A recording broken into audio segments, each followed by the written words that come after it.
বন্ধুরা, video thumbnail দেখে আশা করি বুঝতে পেরেছেন বাড়িতে বসে খুব কম খরচে কোনো মেকানিক বা টেকনিশিয়ানের কাছে না গিয়ে ভালো মানের একটি হাই পাওয়ার টর্চ লাইট নিজেই তৈরি করতে পারবেন। ভিডিওটা শেষ পর্যন্ত দেখতে থাকুন। ভিডিওটা ভালো লাগলে লাইক, কমেন্ট, শেয়ার এবং সাবস্ক্রাইব করতে ভুলবেন না। প্রথমে টর্চ লাইট তৈরি করতে কি কি মেটেরিয়াল বা উপকরণের প্রয়োজন সেটা দেখে আসা যাক। একটা যে কোনো কোম্পানির টর্চ লাইটের বডি লাগবে, যেটার দাম ওপেন মার্কেটে 30 থেকে 35 টাকা হতে পারে। একটি 5 ওয়াট বাটি লাগবে, যার দাম 45 থেকে 50 টাকা হতে পারে। একটি প্লাস্টিকের মাথা ও একটি কাঁচ লাগবে, যার দাম ওপেন মার্কেটে 10 থেকে 15 টাকায় আপনি পেতে পারেন। একটি 1K রেজিস্ট্যান্স এবং একটি ডায়োড, একটি চার্জিং এলইডি বাল্ব এবং একটি চার্জিং সকেট, এগুলো তিনটে মিলে হয়তো 15 টাকা নিতে পারে আপনার সঙ্গে। চলুন টর্চ লাইট তৈরির অ্যাসেম্বল প্রসেস দেখে আসি।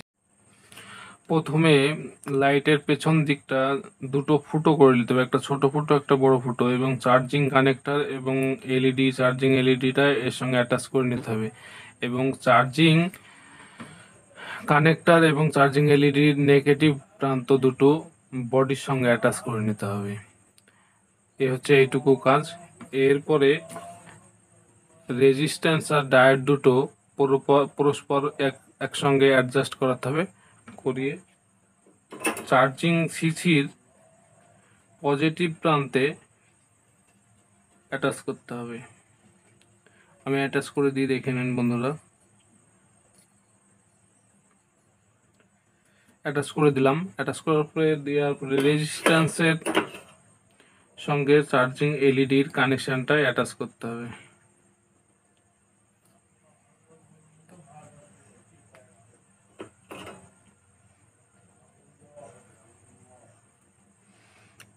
আমি কানেকশানটা অ্যাডজাস্ট করে দিলাম।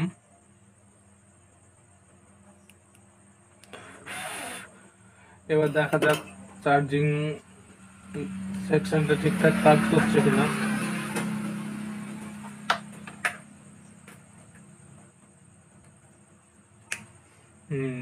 এবার ঠিকঠাক কাজ করছে, চার্জিং লাইনটা ঠিকঠাক চলে এসেছে।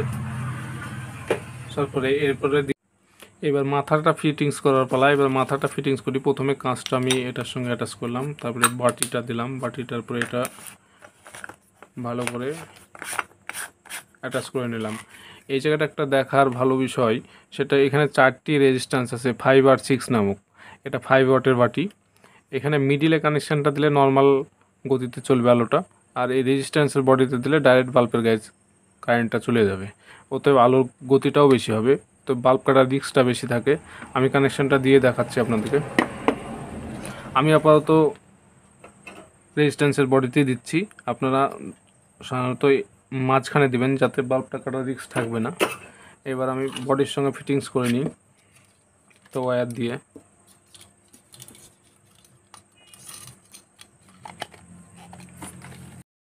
মাথাটা ভালো করে ফিটিংস করানো হলো। এবার আমাকে ব্যাটারি কানেকশান দিতে হবে। আমি একটা মোবাইলের সেকেন্ড হ্যান্ড ব্যাটারি নিয়েছি। এটা সম্ভবত স্যামসাং মোবাইলের ব্যাটারি। এই কানেকশানটা যেহেতু পজিটিভ, সেহেতু এখানে প্লাস পয়েন্টে আমাকে ব্যাটারি পজিটিভ কানেকশানটা করতে হবে। কানেকশানটা দেওয়া হলো। কানেকশানটা দেওয়ার পরে আমাকে একটা ছোট্ট ওয়্যার নিতে হবে নেগেটিভ প্রান্তে অ্যাড করার জন্য। নেগেটিভে আমি কানেকশানটা দেওয়া হলো। নেগেটিভ দেওয়ার পরে এই নেগেটিভ কানেকশানটা বডির সঙ্গে, লাইটের বডির যে কোনো প্রান্তে একটা অ্যাটাচ করে দিতে হবে। ভিতরের সাইডে দেওয়াটাই বেটার হবে, কারণ নাহলে পেছনের ঢাকনিটা লাগানোর সময় অসুবিধা হতে পারে। আমি পেছনের লাইটের ভিতরে দিয়ে দিলাম কানেকশানটা। কানেকশানটা আমার পেছনে লাগানো হলো। এবার লাইটটা জ্বলছে কিনা আমার দেখার পালা। এবার জ্বলছে কিনা দেখি। হ্যাঁ, অবশ্যই হাই গতিতেই লাইটটা জ্বলছে, বন্ধুরা দেখতে পাচ্ছেন। এইবার আমি এই যে নেক্সট আর একটা তার থাকলো, এই তারটা ডায়োডের পজিটিভ প্রান্তে আমাকে অ্যাটাচ করতে হবে। ডায়োডের পজিটিভ পয়েন্টে অ্যাটাচ করলাম। রেজিস্ট্যান্সটা দেওয়ার মানে হচ্ছে যে বাল্বটা মানে চার্জিং এলইডি বাল্বটা যাতে না কাটে, যেহেতু এখানে 5 ভোল্ট ইনপুট হবে। রেজিস্ট্যান্সটা যদি না দেওয়া হয় বাল্বটা কেটে যেতে পারে। আর এখানে ডায়োড দেওয়ার মানে হচ্ছে কারেন্টটাকে একমুখী করার জন্য, যাতে কারেন্টটা ব্যাক না আসে, তার জন্য দেওয়া। এবার লাইটটা আমি ফুল সেটিংস করার জন্য একটা ক্যারি ব্যাগের মধ্যে ব্যাটারিটা ঢুকাই। তার কারণ হচ্ছে ক্যারিটা না দিলে বডির সঙ্গে অ্যাটাচ হওয়ার ফলে ব্যাটারিটা নষ্ট হয়ে যেতে পারে কিংবা লাইটটা নষ্ট হয়ে যেতে পারে। তার জন্য ব্যাটারি দিয়ে আমি ঢাকনিটা লাগিয়ে দিলাম। বাস, একটা পরিপূর্ণ টর্চ লাইট আমাদের বানানো হয়ে গেল।